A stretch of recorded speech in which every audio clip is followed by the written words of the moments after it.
सुब्हानल्लज़ी अस्रा बिअब्दिही लैलन मिनल मस्जिदिल हरामी इलल मस्जिदिल अक़सा। आज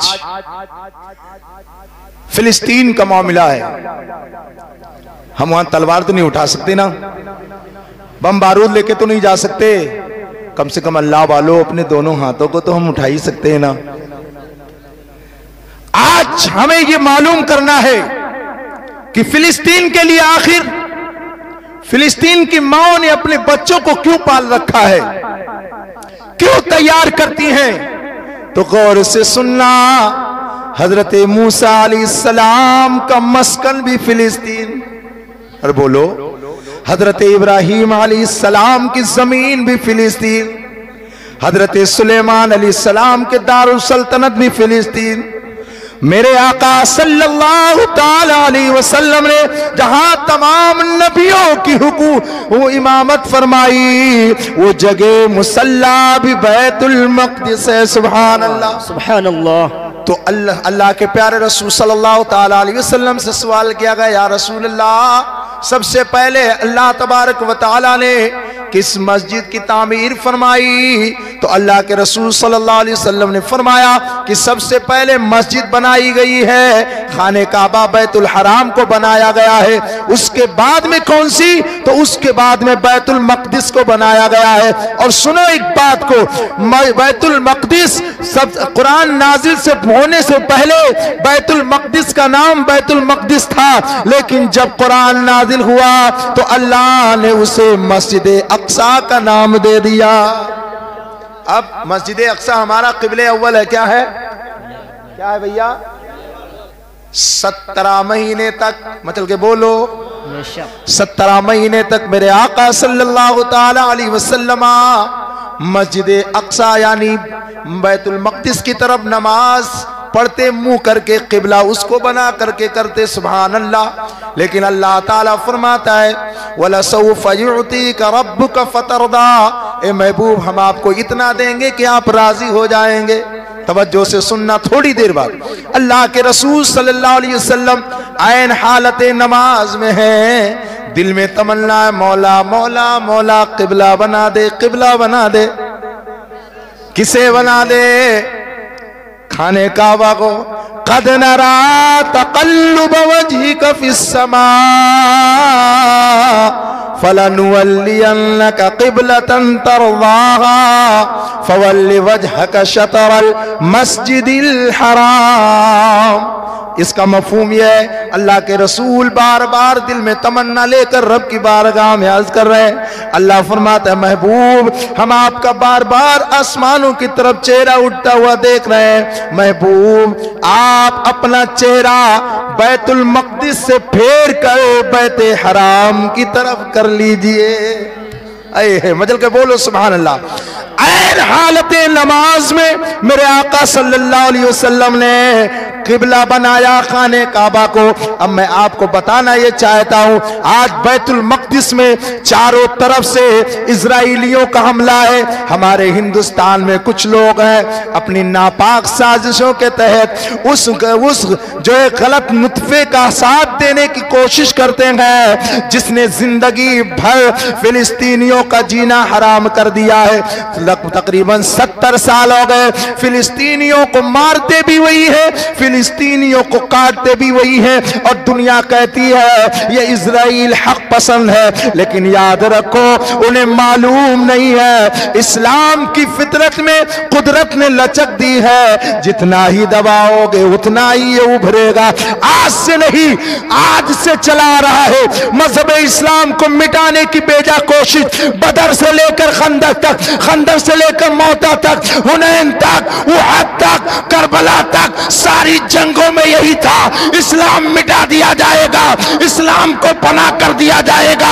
यहूदी कल भी साजिश कर रहे थे, आज भी साजिश कर रहे हैं। नसरानी कल भी साजिश कर रहे थे, आज भी साजिश कर रहे हैं कि इस्लाम मिट जाएगा। लेकिन तुम्हें पता नहीं है, ये वो चिराग है जिसे रब ने रोशन किया है, और कुरान में कहा है कि हम नूर को मुकम्मल करेंगे तो फानूस बन के जिसकी इबादत हवा करे वो शम्मा क्या बुझे जिसे रोशन खुदा। नारे तकबीर, नारे रिसालत, मसलके आला हजरत फैजान अहले सुन्नत, नारे तकबीर, नारे रिसालत। और मैं अक्सर कह दिया करता हूं ये बात, जो दुनियावी पानी से पेड़ सींचे जाते हैं उसके सूखने का चांस ज्यादा है। नहर के पानी से सींचने वाला पेड़ सूख सकता है, नदी से सींचने वाला पानी से सींचने वाला पेड़ सूख सकता है, और नल से सींचने वाला पेड़ सूख सकता है। अल्लाह अकबर कबीरा, समंदर के पानी से सींचा जाने वाला पेड़ सूख सकता है, लेकिन इस्लाम का वो पेड़ है, इस्लाम वो पौधा है जो नहर से नहीं सींचा गया है, जो पानी से नहीं सींचा गया, बल्कि सहाबा के खून से सींचा गया है। खुदा की कसम, ये दुनियावी शजर पानी से सींचने के बाद सूख सकते हैं, लेकिन जिस शजर में करबला वालों का खून लगा हो वो पेड़ कयामत तक नहीं सूख सकता। सुभान अल्लाह, बेशक। लिहाजा मेरे अजीज साथियों, ये बात आप पर भारी पड़ रही होगी कि मौलाना देखो कैसी बातें कर रहा, लेकिन याद रखो फिलिस्तीन की माओ को सलाम भेजो कि वारे माओ, हम अपने बच्चों को पालते हैं कि मेरा बच्चा कमा के सऊदी जलाएगा, मेरा मकान अच्छा बनेगा, लेकिन वो तो झोपड़ा बनाते इसीलिए हैं ताकि मेरा बच्चा मुझसे दूर न जाए। जब भी ये जालिम मस्जिद की तरफ आंख उठाए तो अपना सीना पेश कर दे, और वो आज भी वही काम हो रहा है। लिहाजा उनके लिए दुआएं करिए, दुआएं करिए, दुआएं करिए, लेकिन फुर्सत कहाँ भाई साहब, हमें फुर्सत कहाँ भैया, हमें कोई फुर्सत नहीं। अरे मैं तो बहुत सारे लोग जान भी ना पाओगे मौलाना बात क्या कर रहा है, बैठा इंडिया में बात कर रहा है फिलिस्तीन की। बाजों को तो ऐसे भी है फिलिस्तीन किस चिड़िया का नाम है, बाजों को तो ये भी नहीं पता फिलिस्तीन कहते किसे हैं। क्यों? इसलिए हमें क्या मतलब, हम तो इंडिया में हैं, हम तो सुकून इत्मीनान की जिंदगी गुजार रहे। नहीं, ये तुम्हारा धोखा है। मेरे आका फरमाते हैं मोमिन एक जिस्म के मिसल है। आज जो हम महफूज हैं, इसका असल मकसद ये है कि अगर एक मोमिन को तकलीफ हो तो पूरी बिरादरी को उसका एहसास होना चाहिए। मुस्तफा जाने रहमत ने एक जिस्म क्यों बताया, वजह यह बताई कि अगर एक उंगली में तकलीफ है तो पूरा जिस्म उसे महसूस करता है, आंख में दर्द है पूरा जिस्म उसे महसूस करता है। मकसद क्या है, मुसलमान भी इसी का नाम है कि अगर आपका कोई भाई चाहे दुनिया की किसी कंट्री में रहता हो, किसी मुल्क का बाशिंदा हो, अगर उस पर मुसीबत है तो एहसास हम लोगों को होना चाहिए। ये मेरे आका ने फरमाया, ऐसे थोड़ी फरमाया। जब हिजरत फरमा के मेरे आका मदीना तैयबा तशरीफ मस्जिद नबवी शरीफ है, कहाँ भैया, अरे बोलो, बात समझ में नहीं आ रही, मस्जिद नबवी शरीफ में। तो मेरे आका सल्लल्लाहु अलैहि वसल्लम ने कहा कि भैया सब एक एक को अपना अपना भाई बना लो। सुभान अल्लाह, मतलब कि बोलो, जितने मुहाजिर थे अंसारियों से फरमाया, हाँ अंसारी का नाम लेंगे तो हो सकता है थोड़ा सी रौनक बढ़े, इसलिए तादाद आपकी ज्यादा है, मतलब कि बोलिए सुभान अल्लाह। अंसारी माने मदद करने वाले को कहते हैं, समझ रहे? तो अगर आप लोग अंसारी अपने आप को कहते हो तो मदद ज्यादा किया करो। हाँ, लेकिन इतनी देर से कह रहे बेमदद बैठे हो आप।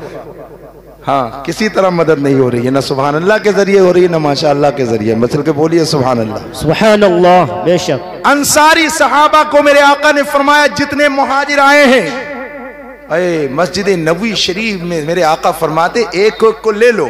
सारे सहाबा उठे, जितने अंसारी थे सारे सहाबा मुहाजिर को गले लगाते हैं और लेके जाते हैं। जिसके 2 मकान था, एक मकान मुहाजिर को दे दिया, जिसकी 2 बीवियां थी एक को तलाक देकर अपने मुहाजिर भाई को दे देता है। ये मेरे आका ने मस्जिद नबवी शरीफ में खाका तैयार किया था ताकि कयामत तक ये खाका मौजूद रहे कि मेरे उम्मतियों जब भी वक्त पड़े तो अपने भाइयों की ऐसे मदद करना। तभी मेरे आका ने फरमाया था मुसलमान एक जिस्म के मिसल है कि अगर एक अज़ को तकलीफ पहुंचती है तो उसका पूरा जिस्म उसको एहसास करता है, महसूस करता है। अब मौलाए कायनात शेर खुदा अकेले बच गए मुहाजिर में, कहते या रसूल अल्लाह मुझे तो किसी ने अपना भाई बनाया ही नहीं, तो मेरे आका फरमाते हैं अली आओ मेरे सीने से लग जाओ, वाह बेशक, अली आओ मेरे सीने से लग जाओ, तुम दुनिया में भी मेरे भाई हो कयामत में भी। हाँ लेकिन यहाँ तो वहां भी खड़ा होगा, कहा हजरत अली को मेरे आका ने भाई बना लिया। हमें मेरे आका ने फरमाया है मौला अली ने नबी को भाई नहीं कहा, तवज्जो से, मेरे आका ने अली को कहा है, अली ने नबी को नहीं कहा है। ये तुम्हारे मुंह पे तमाचा है जो एतराज करते हो कि भाई कहना दुरुस्त है, नादान हो। मेरे आका के सगे चचा अब्बास रज़ी अल्लाह ताला अन्हु जिंदगी भर मुस्तफा को या रसूल अल्लाह ही कहते रहे, सुभान अल्लाह। कभी भतीजा कह के नहीं पुकारा। हमें जब चचा भतीजा नहीं कह रहा है तो इधर देखो मौलवी दो टांग का अपना भाई कहने के लिए होता है। लिहाजा मेरे अजीज साथियों, बात हो गई पूरी, बात हो गई लंबी, बस मैं इतना अर्ज करके जा रहा हूँ, मसलके आला हजरत पे कायम दायम रहो, पीरा मुरीदी अच्छे से करो और 11वीं शरीफ भी अच्छे से मनाओ। हुड़दंग मचाने की कोई ज़रूरत नहीं है। अगर बहुत ज़्यादा नहीं है तो गरीबों को छांट छांट कर, समझ रहे हैं, गरीबों को देखो। अरे यार कहते हैं गरीब नहीं है, कह क्यों, बहुत दुनिया में बहुत सारे गरीब हैं भैया। अब कुछ लोग कहते हैं बहुत से गरीब हैं जो वो क्या कहते हैं फोन पे चलाते हैं, तो हमने कहा फोन पे चलाना तो उनकी एक मजबूरी है। अगर फोन पे चलेगा नहीं तो 2 रुपया तुम डालोगे किधर से, इसलिए कि तुम्हारे जेब में भी तो 2 का सिक्का नहीं रह गया भाई साहब।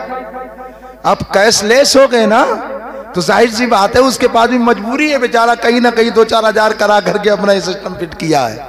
लिहाजा इस पर भी एतराज न कीजिए। इसलिए आज का मैं बता रहा हूं कि मेरे जेब में पैसे नहीं थे, अब मैं सोच रहा करूं ना करूं, क्या करूं। डॉक्टर के पास गया, हमने कहा उसके वो स्कैनर दे दे, वो कह रहे मौलाना साहब हमारे यहाँ भी इंतजाम नहीं। हमने कहा आप भला हुई यार, 500 रुपया का काम था। हाँ तब मैंने दुकान से मंगाई भाई साहब, हमारी वही दुकान थी, करीब से फोन करके। तो कहने का मतलब ये है कि ये सारी चीजें जो सिस्टम चल रहा है तो गरीब अमीर सब चला रहे हैं, तो लिहाजा आप उसका भी इस्तेमाल करके अपने गरीब भाइयों की मदद कीजिए। और जरूरी नहीं है कि तुम्हारा भाई रोड पे भीख मांगे तब भी वो परेशान है, तुम कहां पड़े हो। बहुत से ऐसे हैं जो रातों को भूखे सो जाते हैं लेकिन सुबह उनके चेहरे पर शिकन नहीं हुआ करता, ताकि वो ये ना कहे, कोई ये ना कहे कि फुला कमा नहीं पाता है, इसके घर में फाका है। ऐसे लोगों को ढूंढ कर मदद करो, इंशाअल्लाह जब वो रात में लेटेंगे तुम्हारे लिए दुआएं करेंगे तो अल्लाह तेरे बच्चों को दिन दूनी रात चौगुनी तरक्की अता फरमा दे। हाँ ये नहीं कि मरीज के पास गए वहां अस्पताल में, कारी साहब किबला, एक केला बेहुदे पकड़े ना, 5 लोग एक केला पकड़ करके उसका फोटो खिंचावे, वो ऐसा लग रहा है 50 किलो का केला होवे। अरे दादा 1 दर्जन केला होवे 1 किलो का भैया, 1.25 किलो का होवे, उसको 5 लोग पकड़ते फिर फोटो खिंचाते। ये गरीबों के साथ मजाक है, मजाक। मुस्तफा जाने रहमत ने देने का तरीका बताया कि जब आदमी दे एक हाथ से दे तो दूसरे को पता नहीं होना चाहिए। लिहाजा ये अंदाज से आप गरीबों की मदद कीजिए, मसलके आला हजरत पे कायम रहिए, गौस से मोहब्बत कीजिए, इसलिए कि गौस आदम की शान वो है जो वली कब्ल थे या बाद हुए या होंगे, सब अदब रखते हैं दिल में मेरे आका तेरा। और अल्लाह ताला फिलिस्तीन के मजलूमों की मदद फरमाए, हमारे उन भाइयों को अल्लाह तबारक व तआला जज्बे ईमानी अता फरमाए, गैब से उनकी मदद फरमाए। जो बीमार हैं या अल्लाह, जो इंजर हो गए, जो या अल्लाह तकलीफ में हैं और जिनके जिस्म पे जख्मी हो गए, मौला उनको बहुत जल्दी सेहत व तंदुरुस्ती अता फरमाए। मौला कदीर फिलिस्तीन की बाजियाबी के लिए गैब से मदद फरमाए। हम सबको अल्लाह अपने हबीब के सदक़े तुफ़ैल में दिन दूनी रात चौगनी तरक्की दे, नमाज की पाबंदी करने की तौफीक अता फरमाए। क्या पेश करूं आका, क्या चीज हमारी है, क्या पेश करूं आका, क्या चीज हमारी है। पेश करूं आका, क्या चीज हमारी है। अरे ये दिल भी तुम्हारा है, ये जा भी तुम्हारी है, ये दिल भी तुम्हारा है, ये जा भी तुम्हारी है। अल्लाह ताला अगर हमारे बोलने में अंदर से लग़ज़ें हो गई हों तो अपने हबीब के सदक़े तुफ़ैल से माफ़ फरमाए। खूब की सैर चमन, फूल चुने शाद रहे, बाग बा जाता हूँ मैं, गुलशन तेरा आबाद रहे। हाथ में ले लीजिए इश्क़े रिसालत का चराग, फिर कभी मिलेंगे इंशाअल्लाह। वमा अलैना इल्लल बलाग। अस्सलामु अलैकुम व रहमतुल्लाह।